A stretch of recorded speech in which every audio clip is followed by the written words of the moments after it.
नमस्कार, आदाब, सत श्री अकाल। आपका स्वागत है। आपके साथ मैं हूं ताहिर खान। चंद्रशेखर आजाद ने सपा से आए बाबर चौहान, खरदोनी, दिलशाद भाटी, तौफीक इलाही समेत कई नेताओं को पार्टी का पटका पहनाकर सदस्यता दिलाई। साथ ही पार्टी की नीतियों को जन जन तक पहुंचाने का आह्वान भी कर दिया है।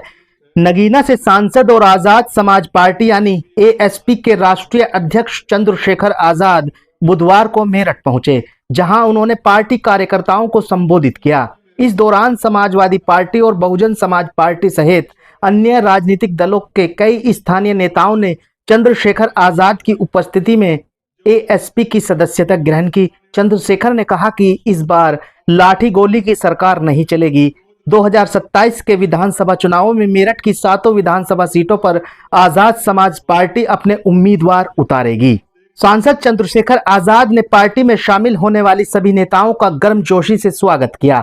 उन्होंने सपा नेता बाबर चौहान, खरदोनी सपा नेता दिलशाद भाटी, तौफीक इलाही और कई अन्य प्रमुख व्यक्तियों को पार्टी का पटका पहनाकर विधिवत रूप से आजाद समाज पार्टी में शामिल कराया।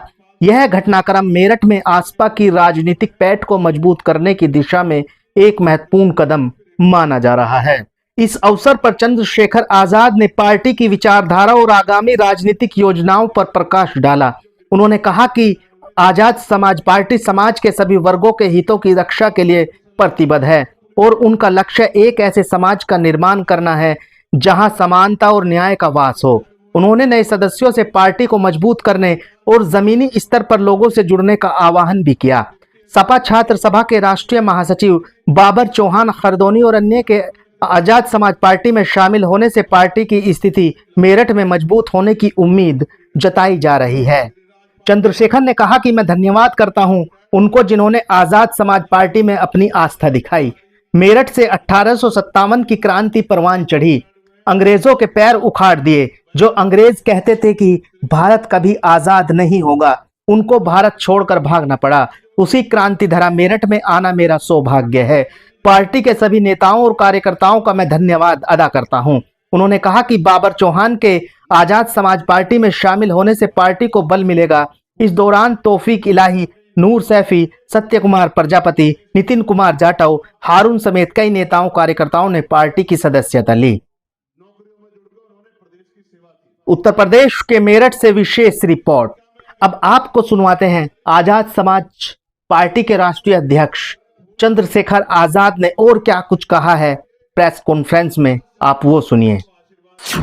आजाद समाज पार्टी 2027 का चुनाव 27 प्रमुख मुद्दों पे लड़ेगी और वो 27 के 27 जनता के हितों के मुद्दे होंगे, जो जनता को, जिनमें नौजवान हैं, किसान हैं, महिलाएं हैं, जिनमें मजदूर तबका है, छोटा व्यापारी है, जिनमें हाथी दस्तकार हैं और जितने सरकारी, जितने सुविधार जो हमारे ठेकेदारी पे जो लोग काम करते हैं, सबके समस्या का हल करने के लिए, सरकारी विभागों से जो जुड़े लोग हैं उनका हल करने के लिए हम लोग काम करेंगे। मैं उनका धन्यवाद देता हूं जिन्होंने आजाद समाज पार्टी में आज विश्वास जाहिर किया। ये विश्वास इस बात का परिणाम है और पैमाना भी है कि आजाद समाज पार्टी की शक्ति बढ़ रही है और जो लोग संघर्ष करना चाहते हैं वो लोग आजाद समाज पार्टी के साथ खड़े हो रहे हैं।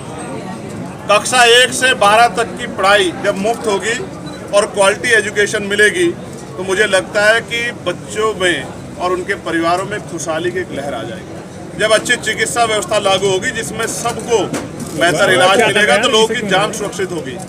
जब कानून व्यवस्था अच्छी होगी तो दोलाना जैसी, सहारनपुर जैसी घटनाएं नहीं होगी। मैं दोनों घटनाओं पे कहना चाहता हूं कि दोनों पक्ष आपसी समन्वय बनाएं और किसी भी तरह का झगड़ा ना हो। ये झगड़ा अच्छा नहीं है और सरकार और प्रशासन जो है वो निर्दोष लोगों पे कार्रवाई ना करे। हम ये चाहते हैं टोल हो या कई और ऐसे विषय, चाहे बिजली का विषय हो, जिनमें जनता की जेब को नुकसान हो रहा है, वो नुकसान होना बंद रहे और नौजवानों को रोजगार मिले, बैकलॉग भरा जाए, प्रमोशन रिजर्वेशन लागू हो, पुरानी पेंशन बहाल हो और शराबबंदी आजाद समाज पार्टी के मुख्य मैनिफेस्टो में इसको हम करने का काम करें। 2027 में क्या नारा है आजाद समाज पार्टी का? नारा तो उत्तर प्रदेश की जनता को इस लाचारी से निकालना है। उत्तर प्रदेश की जनता होगी खुशहाल, तभी बदलेंगे उत्तर प्रदेश के सूरत हाल, इसी बात को लेकर हम जनता के बीच में जाएंगे। और मेरा विश्वास है जून से जो यात्रा जो है मेरा थोड़ी था चिंतन शिविर के बाद पार्टी तय करेगी, उस यात्रा के जरिए हम अपने विषयों को, मुद्दों को घर घर लेके जाएंगे। पूरी यूपी में हर विधानसभा में चुनाव लड़ने जा रहे हैं आप? ये पार्टी का संगठनात्मक फैसला है कि वो चुनाव की उसमें लड़ेगी। तैयारी तो 403 विधानसभाओं पे 403 पे लड़ेगी या 400 पे लड़ेगी। मैं भी पार्टी का आपकी तरह करता हूँ। मैं व्यक्तिगत रूप से कोई स्टेटमेंट नहीं देना चाहता। जिस दिन पार्टी अपना लेटर जारी कर देगी मैं आपके सामने चंद्रशेखर जी, प्रधानमंत्री ने कहा है सोना ना खरीदें, पेट्रोल ना कम कर दें, और मुख्यमंत्री ने जो मंत्री और तमाम जो वीवीआईपी उनकी फ्लीट जो है वो 50% हाफ कर दी है। क्या लग रहा है किस तरफ हम बढ़ रहे हैं, देश किस तरफ जा रहा है? इस तरह की जो अपील है उसके पीछे के क्या मायने निकाले जा रहे हैं? सारे डर और भय है लोगों के मन में। किसी को लगता है कि बैंकों का प्राइवेटाइजेशन भी हो सकता है इसकी आड़ में। कई लोगों को लगता है बैंकों में उनका पैसा सुरक्षित नहीं, और कई तरह से ये भी लगता है कि भाई चुनाव को जो है प्रभावित करने के लिए या जो सोना लोगों ने अपने घरों में रखा है उस सोने को निकालने के लिए सरकार कर रही है।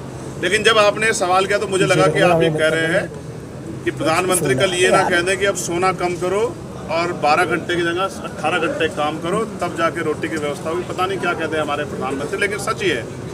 अगर प्रधानमंत्री जो कह रहे हैं इस बात को, तो विपक्ष जो है 3 महीने पहले से कह रहा था चुनाव से पहले, तब प्रधानमंत्री तब चुनाव लड़ने में व्यस्त थे, तब उन्होंने इस बात को क्यों नहीं समझा? तब तो कहते हैं हमारे पे गैस की कमी नहीं है, हम पे पेट्रोल डीजल की कमी नहीं, उर्वरक की कमी नहीं, फर्टिलाइजर की कमी नहीं, तब तो कहते सब अच्छा है। लेकिन अचानक से क्या हुआ कि चुनाव का रिजल्ट आया, शपथ ग्रहण कार्यक्रम चल रहा तत्काल।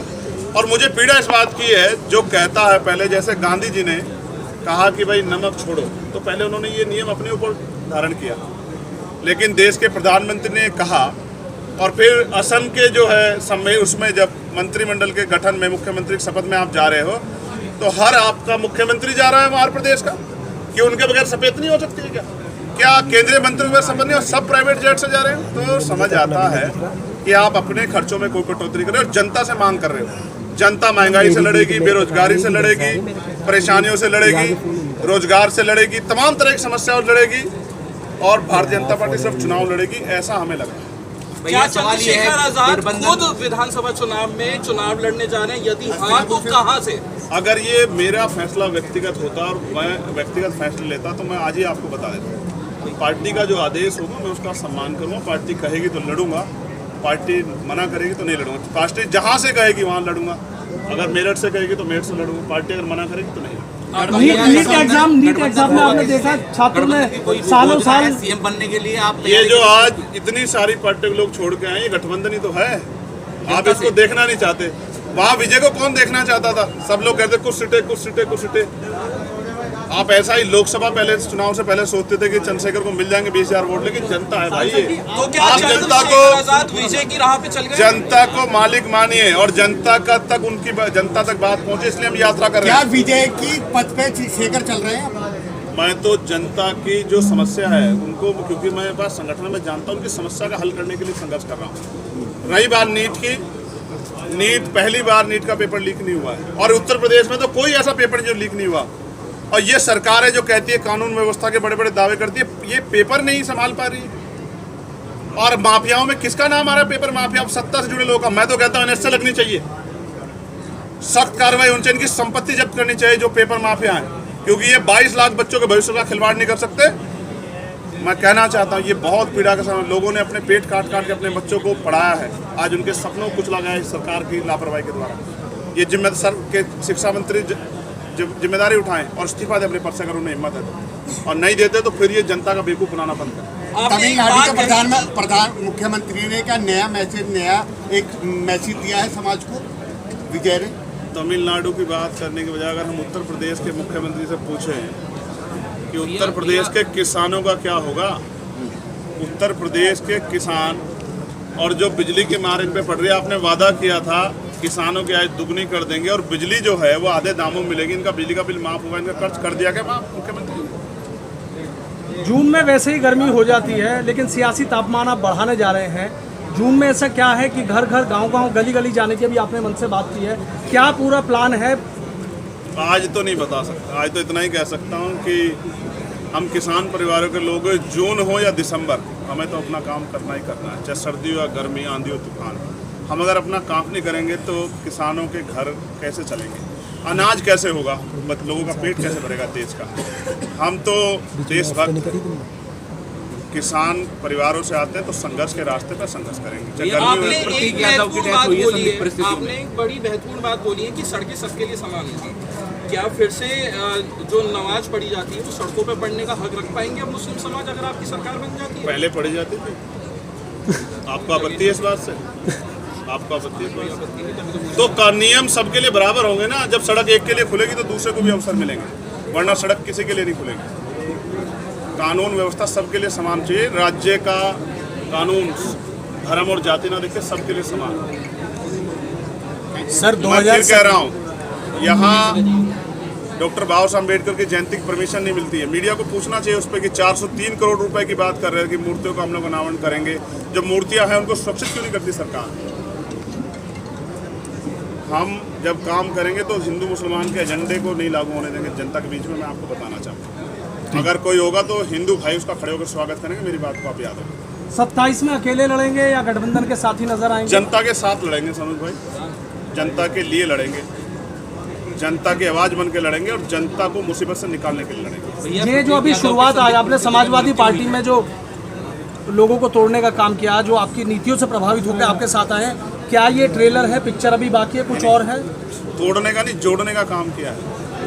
हमने लोगों को जोड़ा है और उन लोगों को जोड़ा है जो संघर्षशील लोग हैं, जो पिछले 20-20, 15-15 साल से चप्पल घिस रहे हैं, मेहनत कर रहे हैं, मुकदमे झेल रहे हैं, जेल जा रहे हैं, एनआरसी में मार खाए बैठे हैं, लोगों की लड़ाई लड़ी। उनको हमने जोड़ा है कि उनको संघर्ष करने वाले साथियों को हमारे साथ काम करना चाहिए। और मैं उनका धन्यवाद करता हूँ कि उन्होंने आज़ाद समाज पार्टी में आस्था विश्वास व्यक्त किया।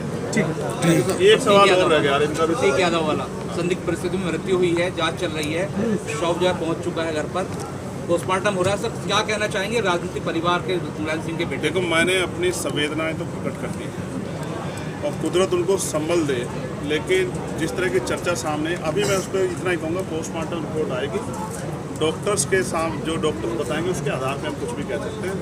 इसमें ये कुछ विषय ऐसे जिनको राजनीतिकरण नहीं जिनका किया जा सकता। सेंट्रल मार्केट के लिए आप कुछ कहना चाहेंगे? सेंट्रल मार्केट के लिए मैं कह चुका हूँ कि सरकार के हाथ में था, सरकार चाहती तो बहुत कुछ मदद कर सकती थी और अभी भी कर सकती है ना। जिन दुकानदारों को नुकसान हो रहा है उनको अलग से आपने वादा तो किया था, हम लोग जो हैं शॉपिंग मॉल में अलग से दुकानें देंगे, दे दो, क्या दिक्कत होती है। लेकिन आपके वादे जनता से खोखले हैं, क्योंकि आप जनता से वोट चाहते हो और जब चुनाव बीत जाता है फिर आप उनकी तरफ देखना नहीं चाहते। आप सरकार में होकर उनकी मदद नहीं करते, हम तो विपक्ष में उनके हर समय साथ खड़े हैं, जहाँ उनको हमारी जरूरत है उनके साथ। आप जा रहे हैं? टोटल कितनी ज्वाइनिंग हुई है आज?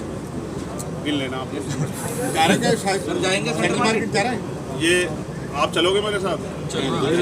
आप चलोगे तो आप जाओगे तो जरूर जाएंगे। आप चलोगे तो फिर बहुत सारे जगह पे जाएंगे। सर आखिरी सवाल इसमें ये है, सेंट्रल मार्केट में कुछ चुनिंदा भवन छोड़ दिए गए हैं, आवास विकास पर आरोप है कि सेटिंग गेटिंग करके जो शक्तिशाली लोग ये छोड़ दिए। ये बात आप प्रशासन से पूछो, मुझसे क्यों पूछ रहे हो? आप क्या कहना चाहेंगे? मैं तो ये कहना चाहता हूँ, किसी के मैंने टूटे, घर बनाने में, दुकान बनाने में बहुत उम्र लग जाती है, एक पीढ़ी 2 पीढ़ी गुजर जाती है। जो बनाता है उसी को पता होता है, जो तोड़ता है उसको काम करना है। ये तो तोड़ने वाली सरकार है। फिलहाल के लिए इस रिपोर्ट्स में बस इतना ही।